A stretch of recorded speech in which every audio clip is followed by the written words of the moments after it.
A creepy true crime case has finally been solved. Or has it? And then we often ask the questions, alien life, does it exist? Has it visited Earth before? And most of the time, these questions are asked and answered by people who have never gone to aliens' home turf, aka space. So what happens when one of the most decorated astronauts of the US space program comes back to Earth multiple times and tells his bosses the truth is up there? Today on Dead Rabbit Radio.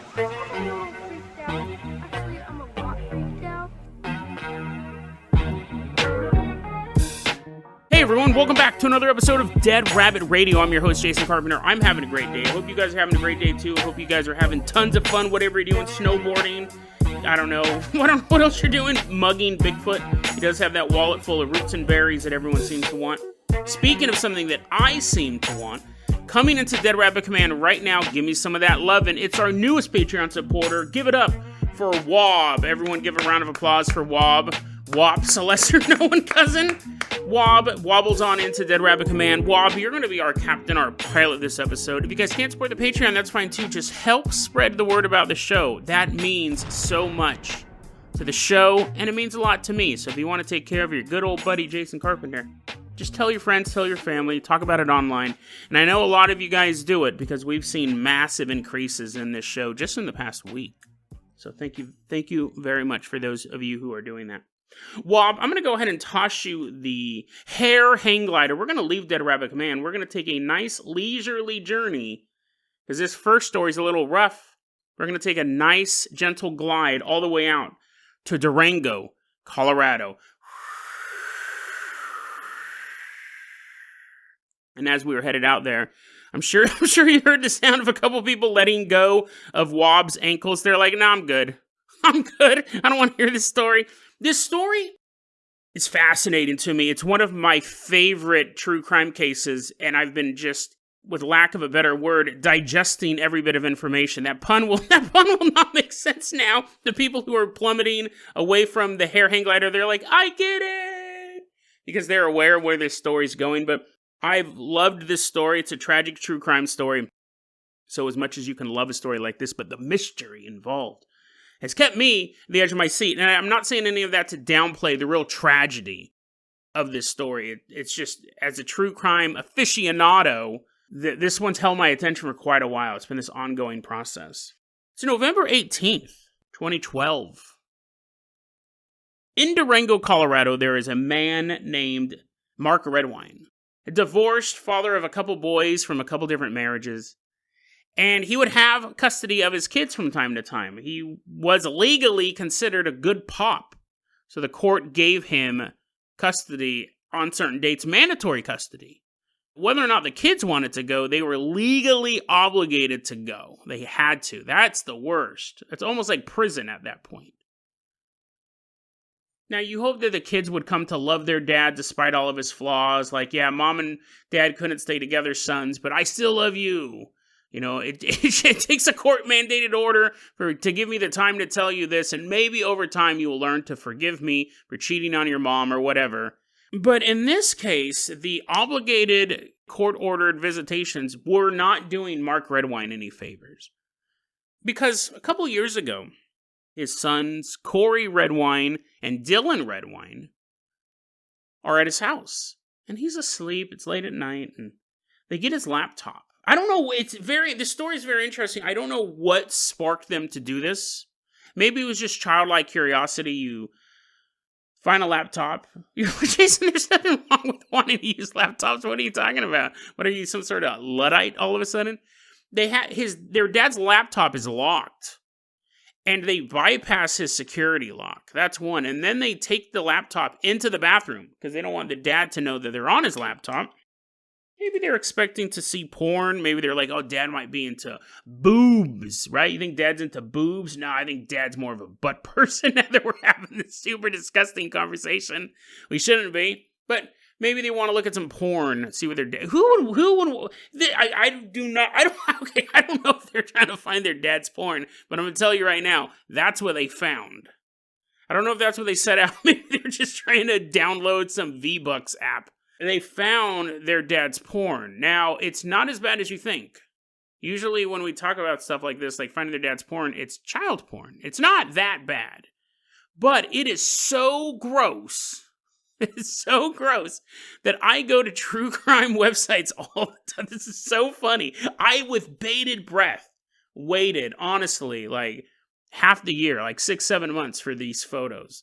Because although crime websites will constantly show video footage as like a young woman's walking down New York and a man walks up and shoots her in the brain, it's like on autoplay.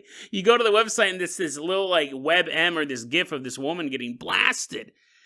They refused. True crime websites, at least the ones I went to, refused to show the photos that they found.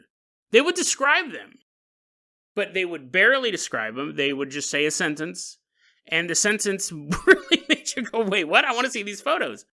And then finally, maybe like in June, it was very, very recently, June of this year, they said, okay, guys, there's this website I go to every day. It's called crimeonline.com. It's really cool. Crime website, they go, okay, we are going to show you the photos, but these photos are so disgusting, we're not going to host them on our website. We're going to have a link to someone else's website. So get them while you can, guys. They may end up taking these down. Here were the photos. These because boys take the laptop into the bathroom. They see these disgusting photos, and Cole, the older brother, pulls out his cell phone and starts taking pictures of the photos. Now, this whole part of the story is happening like at 2010, I think, 2011. So it's like really not the best film quality camera, but it actually makes the photos so much more creepier. And with great suspense, I know you guys are waiting for this. The photos are of, imagine you find these photos of your dad. Finding these photos of anyone would be gross. Finding these photos of your roommate would be unsettling. But if you found them of your dad and you were trapped in his house right now, you're both minors. It'd be horrifying. What they find are photos of this. There's a photo of Mark Redwine. And he's wearing women's clothing. That's fine. That's not there. I'm not like, oh, drop the mic. That's the craziest thing a man's ever done. No, it's not that. He's wearing women's clothing just to build the mood. And he has this brown material all over his face. And you're like, oh, I didn't know my dad was a chocolate aficionado. And then there's like a close-up. I'm going off memory. Because I don't want to look at the photos again. I've already seen them twice, and they're disgusting. Second one, it's a little bit closer, and you can see more chocolate stuff on his face. The third photo looks like it looks... If a black metal album from Sweden had as their cover, people would go, too much, bro. Too much. That one with your bandmate who committed suicide, yeah, that was okay. But this one, it's a close-up of a man, of not a man, Mark Redwine, with a poop-filled diaper. This was described all the time on Crime Online, like eating Cheerios. I'm like, oh, I want to see those photos. It's a picture of a man with a poop-filled diaper stuffed in his mouth, and he's eating the poop. There you go, Jason. Jason. Haven't you seen Two Girls, One Cup? Jason, I've seen way worse stuff on this website, blah, blah, blah, blah. Well, here's the thing. One, probably, yeah, I have seen Two Girls, One Cup. It was absolutely disgusting. I hated it. I didn't finish watching it. It was super gross. But it was super glossy. It looked like they shot it at Evil Angel Studios or some porn place, right? This because the cinematography of it was so grainy, it made it even creepier.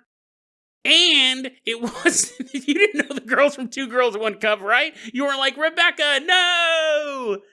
It was just two models that got paid to do that. They were probably into it, and they were having a good time. It was disgusting. I think it was the beginning of the end of Western civilization, if you ask me. I think that, you talk about 9/11, everything changing. I think Two Girls, One Cup. I should do an episode on that. I actually think that was the first push towards oblivion for civilization. I really think I've never seen it so widely accepted, something that disgusting. That was real. But anyways, To this day, there's a lot of podcasts called like Two Girls, One Ghost, or Two Girls, One True Crime Podcast. And they're playing off that. It's that much of a meme. And I do think that was the beginning of the end of civilization. But we'll talk about that interesting concept. Try to remind me. I'll probably forget to talk about it, but I'll never forget. I think that was a psyop. I think that was promoted unnaturally. Not unnaturally because of the fetish. I think that it shouldn't have gone viral, and it did. And I think someone or a group was behind it for some reason or another. But we'll talk about that another time. What were we talking about? Oh, yeah, eating a poop-filled diaper. So how did I forget what we were talking about when I was just talking about Two Girls, One Cup? And so it's not only is it somebody you know in this video or these photos, and it's really gross cinematography, which does add a creepiness layer to it. These photos may have led to a murder. And let me add, there is one more photo, too, of him wearing the poop-filled diaper. That's a de-escalation, though. I mean, after you're eating it, he's like, yum, yum, yum. Now you know it'll be really gross if I use it for its intended purpose. But I think the prosecutor, because the photos were laid out, the prosecutor probably should have shoveled them to make it like less gross to most gross. But maybe the prosecutor hates sitting in poopy diapers. It's a horror. He's like, that was the worst photo, guys. I almost didn't show that to you. And everyone's like, as he's eating Chipotle at the trial, he's like, as long as I don't have to sit down in a poopy diaper, everything's A-okay. Creepy story, but this has led to murder allegations.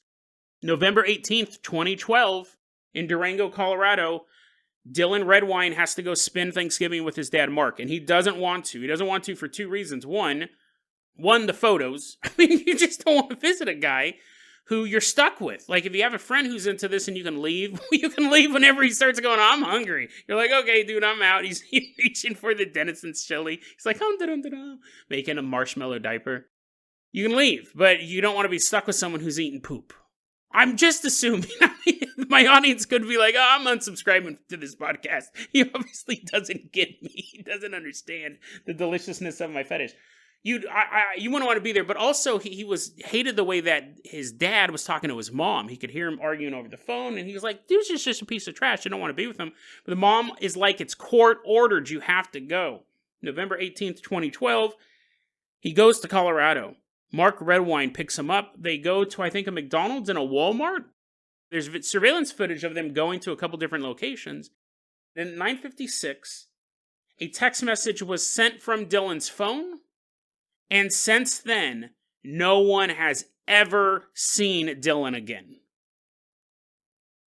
And that's where the mystery stood from 2012 to 2013. So that first half a year, first 6-7 months, you had Mark Redwine going, listen, we got in a fight, we did.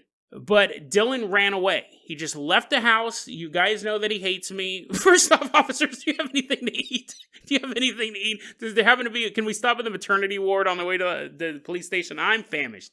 But then he goes, listen, he ran away. And who knows what happened to him. We live in this mountainous region. We're in Colorado, for crying out loud. There's like bears and mountain lions in the area. And the cops are kind of like looking at each other and they're like, yeah, I guess. But they don't have enough evidence to charge him. In 2013, though, about 5 miles away from the Durango household of Mark Redwine, they find bones, a couple bones, some clothing, and they test it, and they are the bones of Dylan Redwine. And at this point, Mark Redwine goes, I told you guys that. I told you guys exactly where the location of the body would be. No, he goes, listen, I told you he ran out. It was most likely he got attacked by some sort of animal, which is rare but not unheard of. And he's a 13-year-old boy who's running into the wilderness. Anything could happen. He goes on the Dr. Phil show. Mark Redwine goes on the Dr. Phil show, which God bless Dr. Phil's heart. But I really wish his shows were available online. I get it. It's not an easily accessible show to watch. But I watched a couple of clips from this episode. And it's what you would expect from this type of story. His family saying that he's gross and a murderer. They're probably more accusing him of murder first. And then him going, I didn't do it. And he took a polygraph test. And then I couldn't find the polygraph test. But I'm assuming he passed it or it was inconclusive or anything like that. Because because he's still walking around free in 2013. In 2015, they find Dylan's skull. And when they're looking at the skull, they see what appears to be blunt force trauma. Now, could a wild animal cause blunt force trauma? It's unlikely. Like the swat of a bear's paw, that's like about 10 baseball bats hitting the side of your dome. But it's enough for the coroner to rule he probably got his head caved in and it probably wasn't a wild animal. In 2017, Mark Redwine is finally arrested.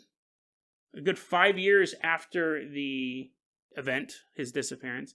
And then prosecutor Fred, prosecutors, defense lawyers, they're salesmen. They're speech givers. That's why lawyers make such good politicians.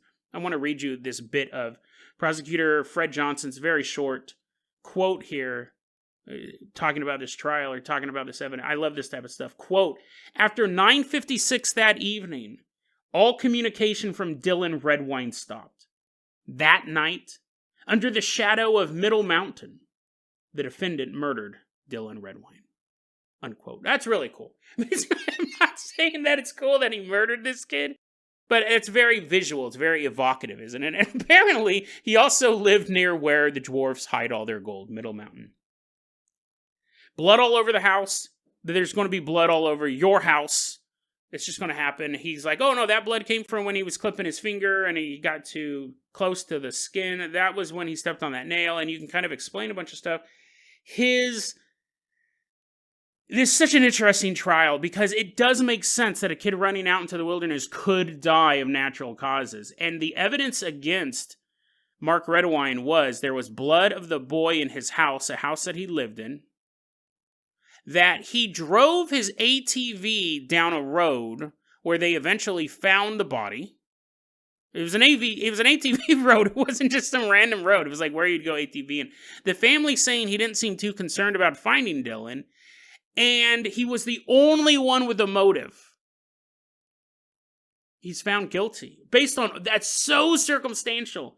Now, I think he was guilty. I do think he was guilty. But I don't think there would be enough evidence there to prosecute him for that. He was just found guilty in July 2021. And I missed it because I was on vacation. I wasn't reading anything. I've been waiting to cover this story, but I wanted to wait till the end of the trial. I wanted to wait until it was done before I shared it with you. I wanted to find out what the conclusion was. But he's going to be sentenced on October 8th. I mean, obviously the sentence is either life in prison without parole or death.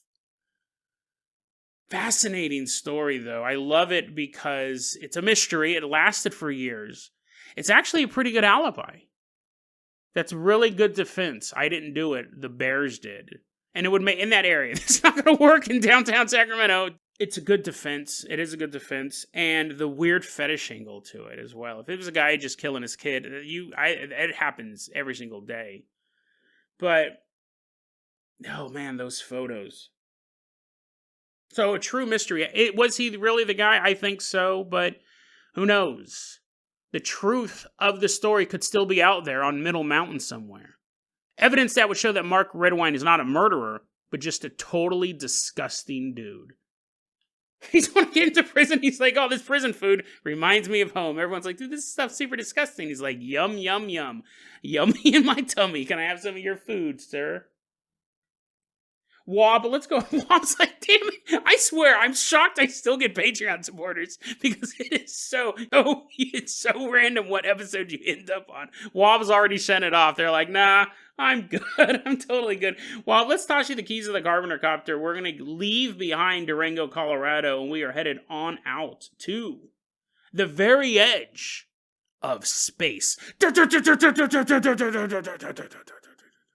Carpenter Copter is taking us off to where the blue meets the black, where the atmosphere slowly gives way to the icy grip of the abyss. I could be a prosecutor. I would much rather be a defense lawyer. I think it's way more fun. But I can say snazzy stuff too. We're in zero gravity, so we're kind of floating around, and Wob is slowly moving. I don't think we've ever taken the Carpenter Copter this high up. We're floating into space, and we're just kind of floating around. It's having a good time, right? Throwing a beach ball. We're throwing the slowest thing. We can't even tell it's in zero gravity. You're like, Jason, why aren't we throwing like anvils or something? If you're in space and I threw an anvil to you, would it kill you?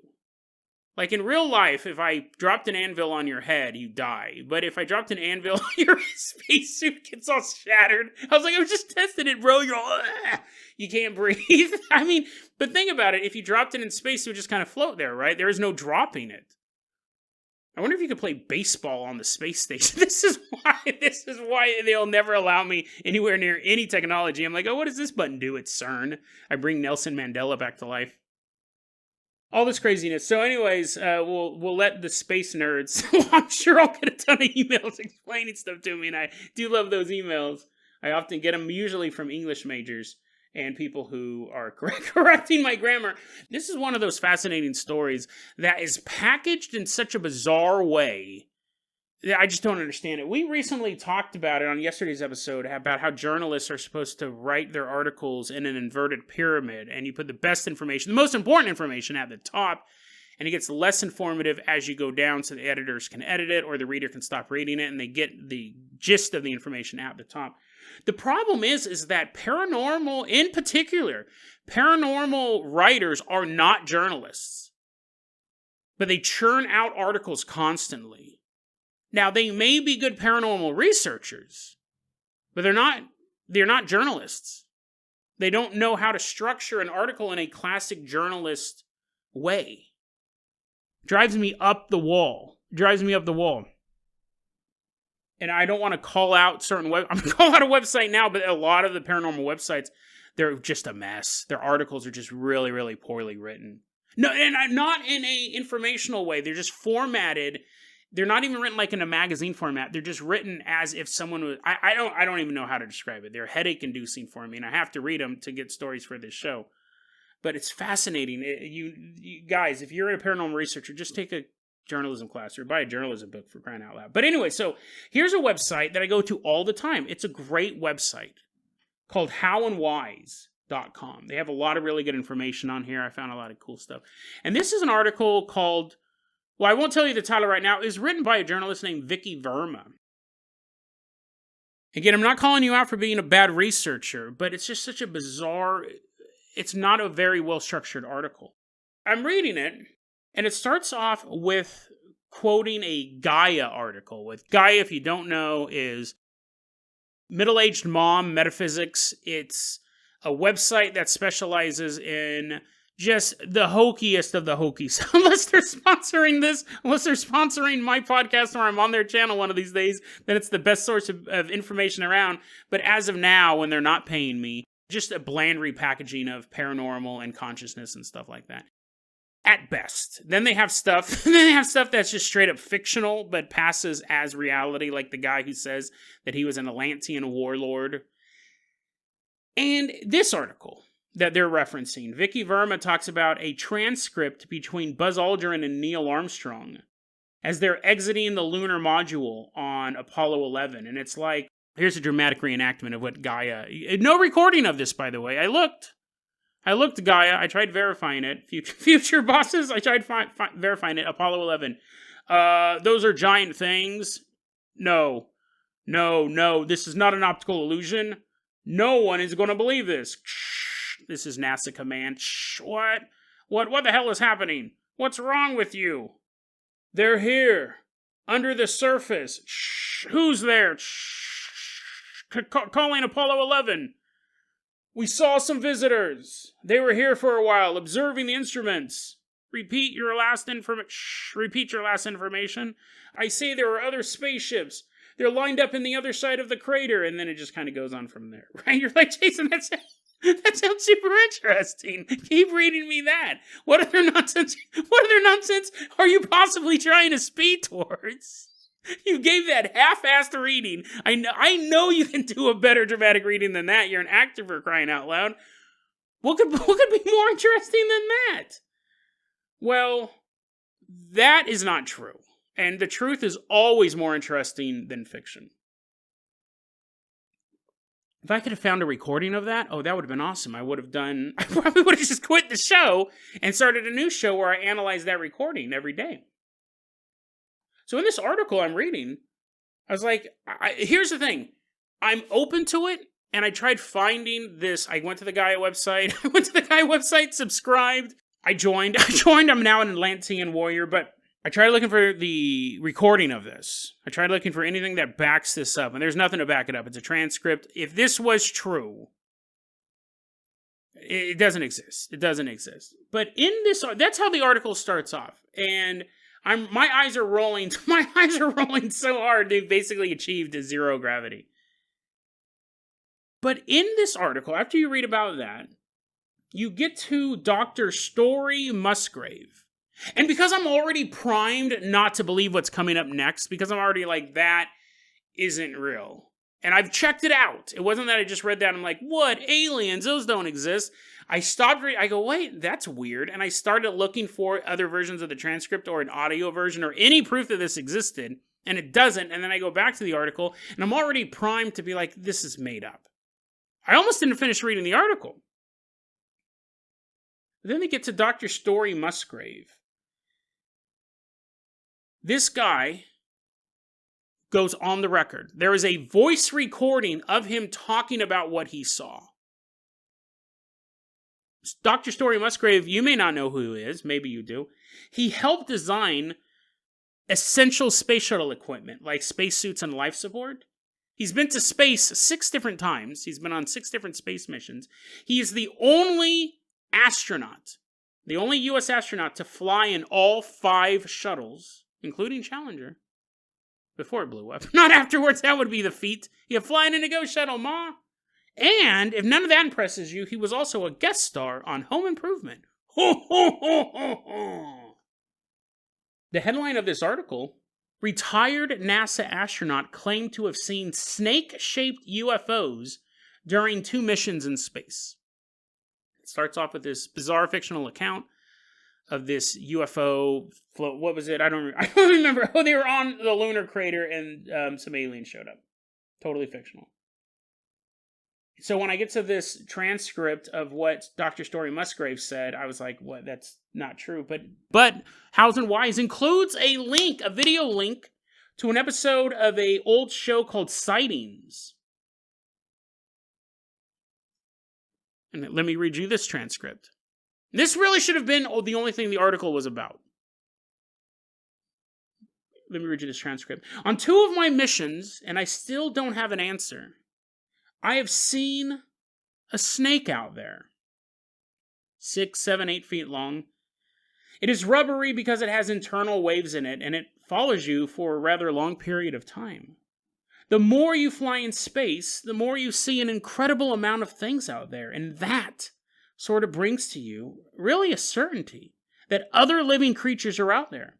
Some incredibly primitive, more primitive, some just proteins coming together, amino acids, and some just single-cell organisms, and other civilizations that have been around for 1 million years that are doing unimaginable kinds of things.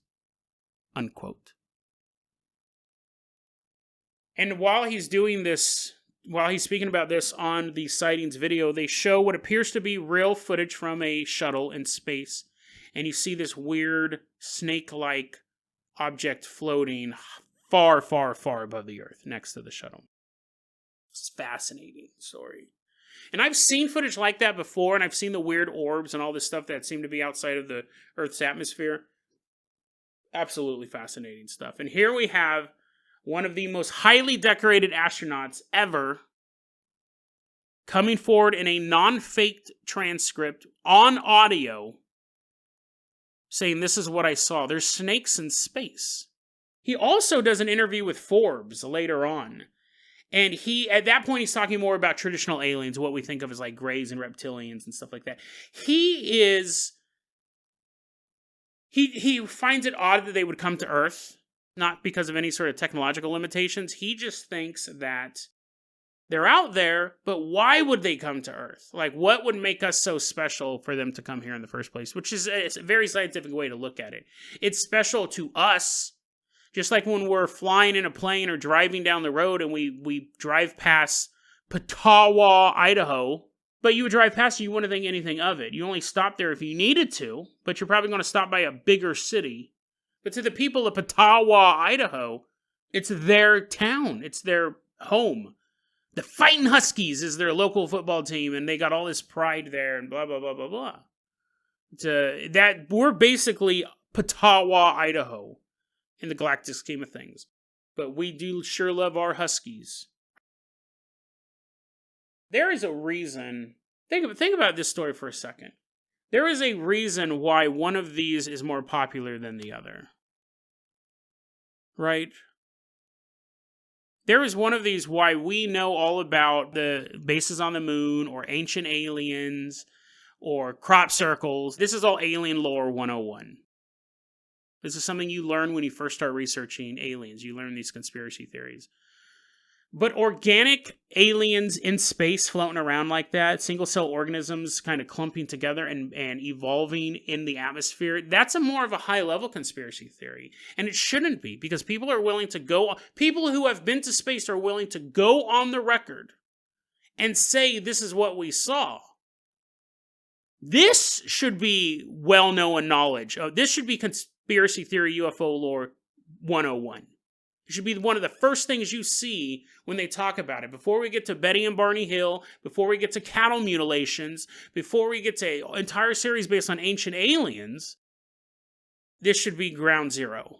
The building blocks for life have been seen in outer space, right next to our planet, by people who are trained observers and seen on 2 different missions. So you can't say, oh, it was just, he had a worm in his eye. He's like, I shouldn't have been swimming in that swamp right before takeoff. I find it interesting, I don't know if it's by design, that the true stuff is pushed aside by the knowably false stuff. Even in this article itself by Vicky Verma, that is apparent. This should have been the top.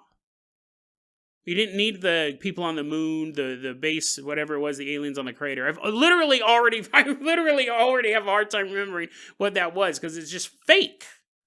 And this is so fascinating. This was real. So why are we, as a UFO community, as UFOologists, why do we do it as well, continually push away the stuff that is real for the stuff that isn't?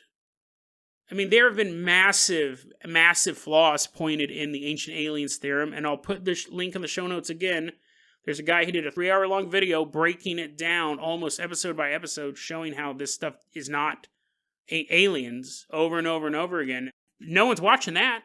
People just want to hear about ancient aliens. And I have no problem. I love aliens. I have no problem discussing it. But we should be discussing the stuff from first-hand observers in space. And sure, it's not laser beams. Sure, they're not building pyramids or creating crop circles or mutilating cattle. It's just a lie. We don't even know if there's any consciousness in it. It's just a snake floating around in space.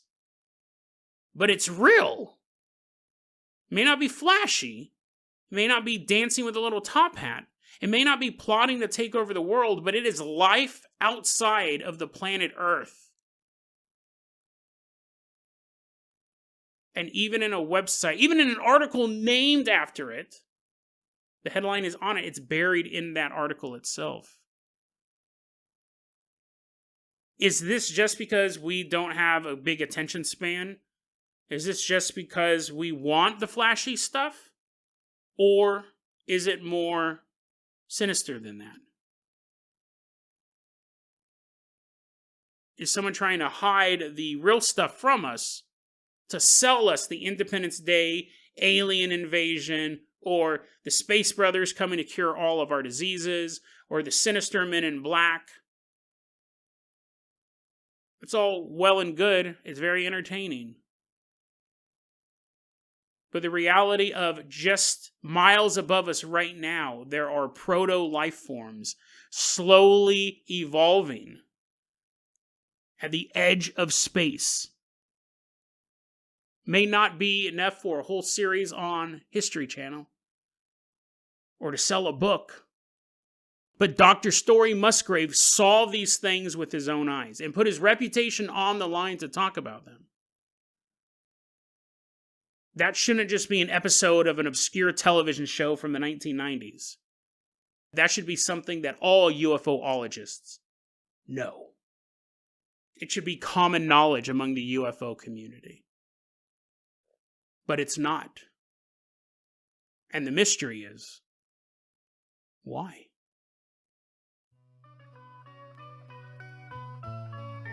deadrabbitradio@gmail.com is going to be our email address. You can also hit us up at facebook.com/deadrabbitradio. TikTok is @deadrabbitradio. Dead Rabbit Radio is the daily paranormal, conspiracy, and true crime podcast. You don't have to listen to it every day, but I'm glad you listened to it today. Have a great one, guys.